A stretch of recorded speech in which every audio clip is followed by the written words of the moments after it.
এবার পদত্যাগ করলেন ফিরহাদ হাকিম। এখন বিশাল বড় খবর, পদত্যাগ করানো নিয়ে ক্ষোভ আছে। মলয় বলার আগেই ববি বললেন, ক্ষোভ কেন থাকবে, সকলেই সৈনিক হয়ে কাজ করি।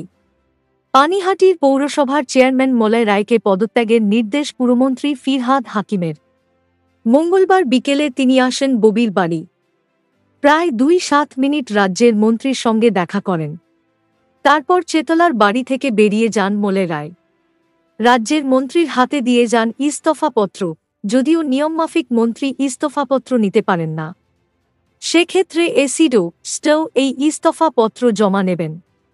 খোদ মন্ত্রী নিজে মনোজ রায়কে নিয়ে বেরিয়ে আসেন বাড়ি থেকে। এরপর গাড়িতে তুলে দেন। মলয় রায় বলেন, মাননীয় মুখ্যমন্ত্রী পৌরপ্রধান হিসাবে আমায় আর রাখতে চাইছেন না, সেই নিয়ে কথা হয়েছে। মন্ত্রীকে আমি জানিয়েছিলাম সন্ধ্যের পর যাব, সেই মতো ইস্তফাপত্র দিয়েছি। কারণ সর্বোচ্চ নেত্রী যখন বলে দিয়েছেন, তখন আমি আমার ইস্তফাপত্র মন্ত্রী হাতে জমা করে দিয়েছি। এরপর সাংবাদিকরা প্রশ্ন করেন, ইস্তফা নিয়ে কোনো ক্ষোভ? সেই সময় উত্তর দেন রাজ্যের মন্ত্রী ফিরহাদ হাকিম। তিনি বলেন, সামনে বিধানসভা নির্বাচন, হয়তো দল মনে করেছেন ওকে অন্য কাজে ব্যবহার করা হবে, তাই এই সিদ্ধান্ত নিয়েছে। তবে কোনো দুর্নীতি বা মাঠের বিষয় নয়। সম্পূর্ণ দলীয় সিদ্ধান্তে মলয় রায়কে পদ থেকে সরে যেতে হচ্ছে।